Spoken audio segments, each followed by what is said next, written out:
বোতল 20 টাকার জলের বোতল গতকাল এগুলো কত করে বিক্রি হয়েছে জানেন? হ্যাঁ ঠিকই ধরেছেন, যুবভারতী ক্রীড়াঙ্গনের কথাই বলছি। 20 টাকার জল 100 থেকে 200 টাকায় বিক্রি। গতকাল যুবভারতীতে চড়া দামে জল বিক্রি হয়েছে। স্টেডিয়ামের ভেতরে জলের বোতল নিষেধ, আমরা প্রত্যেকেই জানি তা, কিন্তু তারপরেও কি করে জলের বোতল সেখানে বিক্রি হলো, তাও বা চড়া দামে? কথা বলবো, ইরন রয় বর্মন রয়েছেন সঙ্গে। ইরন,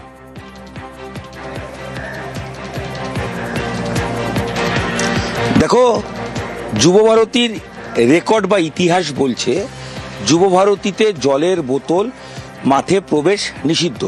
শুধু যুবভারতী নয়, কলকাতায় থাকা আরেকটি বিশ্বমানের স্টেডিয়াম ইডেন, সেখানেও অতীতের 99 সালে একটি ম্যাচের ঘটনার পর থেকে জলের বোতল বা খাওয়ার জিনিস ভেতরে প্রবেশ বন্ধ।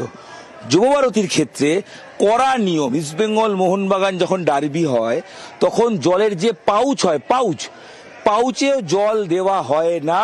তখন বলা হয় যে পাউচ বিক্রি করা যাবে না, ভেতরে পিএইচই লাইন আছে, সেই লাইনের জলই খেতে হবে। অতীতে বিভিন্ন সময় আমরা দেখেছি সমর্থকরা এই নিয়ে প্রশ্ন তুলেছিলেন যে এই পানীয় জল খাওয়ার মতো নয়। তা সত্ত্বেও কোনো ম্যাচে, ISL, I league, Kolkata league, কোনো ম্যাচে জলের পারমিশন দেওয়া হয় না পাউচ বিক্রি। রুমেলা, পাউচ বিক্রিরও অনুমতি থাকে না যে মাঠে, সেখানে জলের বোতল বিক্রি করা হলো। পুলিশ প্রশাসনের পক্ষ থেকে ম্যাচের আগের দিন জানিয়ে দেওয়া হলো আপনারা জলের বোতল আনবেন না, ভেতরে জলের ব্যবস্থা থাকবে। সেই ব্যবস্থা কি জলের বোতল সেটা সেই ব্যবস্থা? যে ব্যবস্থা ছবি আমরা দেখতে পেলাম, যে টেন্ডার ডেকে জল বিক্রি করা হয়েছে, বরাত দেওয়া হয়েছে জল বিক্রির। কলকাতার কোনো বাসিন্দা পাননি, গুজরাটের এক বাসিন্দা পেয়েছেন। তিনি 30 লক্ষ টাকা দিয়েছেন বলে খবর। সেই টাকায় তিনি বরাত নিয়ে জল বিক্রি করেছেন এবং অত টাকা তুলতে হবে, সেই জন্যই 10 টাকা 20 টাকার। একজন বিক্রেতার বক্তব্য শোনাই এখানে, ভীষণ ইম্পর্টেন্ট। मालिक का हमारे 30 लाख का टेंडर था इसको बेचने के लिए, और हमारा माल भी थोड़ा लूटा हुआ है। यहाँ पे अंदर से हमारे लड़के जो बेच रहे थे उनसे माल भी छीना गया, मारा पीट भी हुई उनसे। मालिक का नाम क्या है? निवेश पाटिल। कि वो 30 लाख रुपए किसको दिया था? वो ऑर्गेनाइजर को दिया उन्होंने। 100 रुपए का बोतल का दाम था। एक बोतल का 100 रुपया। एक बोतल का MRP कितना होता है एक बोतल का? इसका यहाँ पे 20 रुपए का। तो 100 रुपए में आप लोग ही बोल रहे थे 100 रुपए में बिक्री करने के लिए। हाँ, 100 रुपए में 20 का 100। अब ऐसा यहाँ पे महंगा टेंडर मिलता है तो क्या करें। अरे वो पब्लिक भड़क गई, मैसी को देखने के लिए आए, 4000 रुपए की टिकट खरीदी है जिस बंदे ने, वही उसको बंदा देखने के लिए मिलेगा नहीं तो उसको गुस्सा तो आएगा। पानी का बोतल हमारे ऊपर, हमारे एक लड़के को भी मारपीट करा था उन्होंने।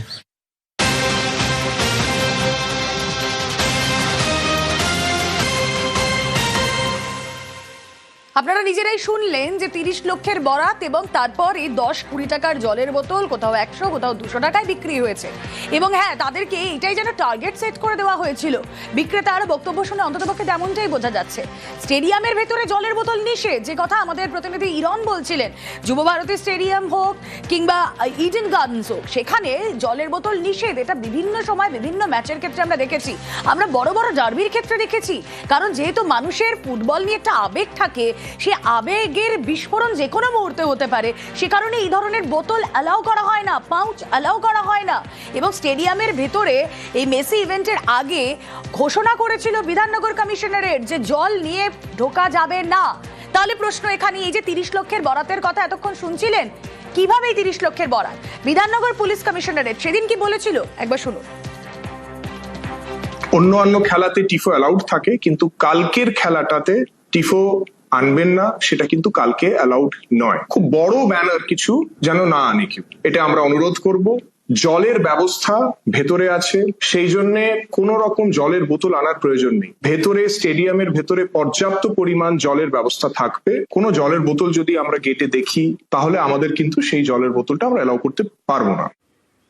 বিধাননগর পুলিশ কমিশনারেটের তরফ থেকে বলা হলো, কোনো জলের বোতল নিয়ে যদি কাউকে ঢুকতে দেখা হয় তাহলে গেটেই তাকে আটকে দেওয়া হবে, অ্যালাউ করা হবে না।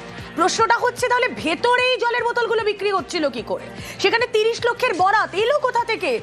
দেওয়া হলো কি করে গুজরাটের এই সংস্থাকে? ইরন,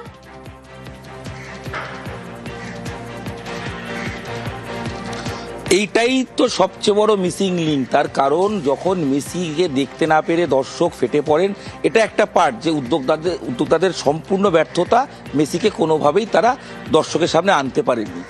এই চরম ব্যর্থতার ক্ষোভ যখন সামনে প্রকাশ হলো, মাঠে প্রকাশ হলো, প্রথম বিক্ষোভ হলো জলের বোতল ছোড়া। এটা ফার্স্ট মুভমেন্ট ছিল। মাঠে আমরা সাংবাদিকরা উপস্থিত ছিলাম, আমরা সবার প্রথম দেখি মানুষ চিৎকার করছেন, বিক্ষোভ দেখাচ্ছেন, তার সঙ্গে জলের বোতল ছুটছেন। এটা হচ্ছে বিক্ষোভের ফার্স্ট মুভমেন্ট। তারপর পরবর্তী সময় মাঠে ঢোকার চেষ্টা, তালা ভাঙা, মাঠে ঢুকে পড়া, ব্যানার ছিঁড়ে ফেলা, এগুলো তো ঘটছে। জলের বোতল আসলো কোথা থেকে? পুলিশের তরফ থেকে বলা হচ্ছে জলের বোতল ভেতরে নিয়ে যাবেন না, ভেতরে ব্যবস্থা থাকবে।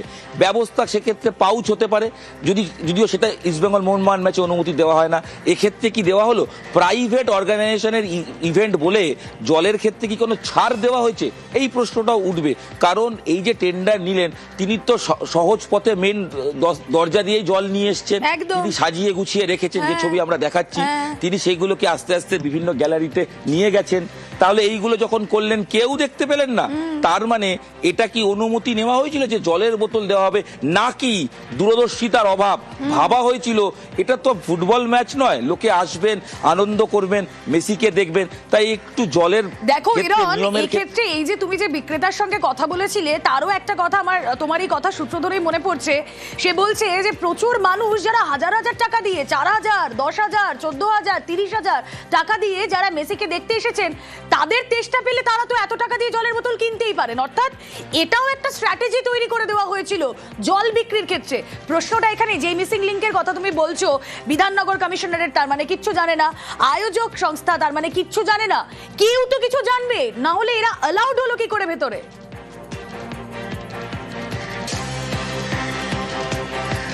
একদমই। এই 30 লক্ষ টাকা কে নিলেন? উদ্যোক্তা নিলেন। আমার ধারণা বা যে কোনো প্রশ্ন উঠবে, একজন ব্যক্তি এর জন্য ট্রাই করেননি, কলকাতার কোনো বাসিন্দা পাননি, অর্থাৎ লড়াইয়ে অনেকে ছিলেন, যে সবচেয়ে বেশি টাকা দিয়েছেন তাকেই দেওয়া হয়েছে। সূত্রের খবর 30 লক্ষ নয়, বিভিন্ন সূত্রের খবর সেটা কোটিতেও পৌঁছতে পারে, সেই জন্যই বেশি দামে বিক্রি করা হচ্ছিল। অর্থাৎ তুমি ফেলো করি মাখো তেল, এই কনসেপ্টে শোটা হয়েছে, যে টাকা আছে মেসিকে দেখো। সাধারণ দর্শকের কথা ভাবা হয়নি। তাই তুমি 5,000 টাকার টিকিট দেবে, 20 টাকার বোতল 100 টাকাতে কিনবে। মানুষের ক্ষোভের বিভিন্ন কারণ থাকতে পারে, এটাও তো একটা ক্ষোভ। এই যে জলের অনুমতিগুলো দেওয়া হলো, আমি তোমাকে ছবি দেখাই, এখনো যে জল ছোড়া হয়েছে, এখনো জলের বোতল এই স্টেডিয়াম চত্বরে পড়ে রয়েছে। অর্থাৎ মানুষ ক্ষোভে যখন কি করবেন বুঝতে না পেরে তার বহিঃপ্রকাশ জলের বোতল দিয়ে শুরু করেন, আর যখন জলের বোতল দিয়ে সবাই শুরু করেন, তার সেই মুভমেন্ট আরো বড় হতে থাকে।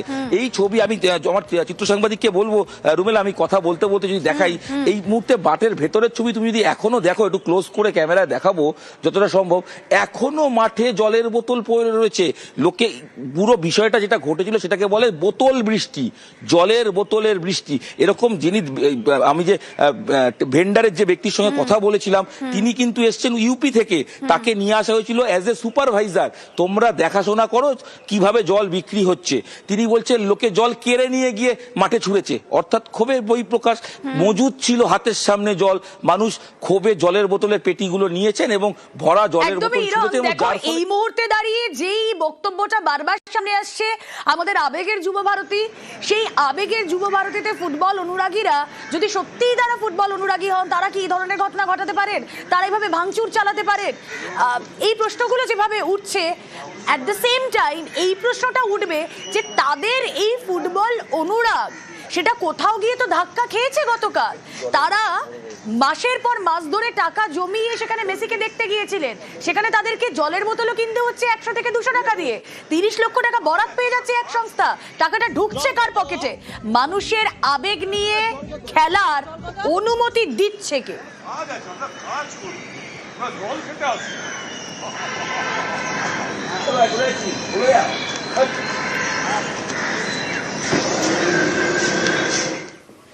আগাগোড়াই অব্যবস্থা, পরিকল্পনার অভাব, সেটা তো আপনারা বুঝতেই পারছেন। 10,000-এর টিকিট ব্ল্যাক হয়েছে 50,000 টাকায়। হ্যাঁ, মানুষ কিনেছেন সেটা, তারপরও তারা মেসির দেখা পাননি।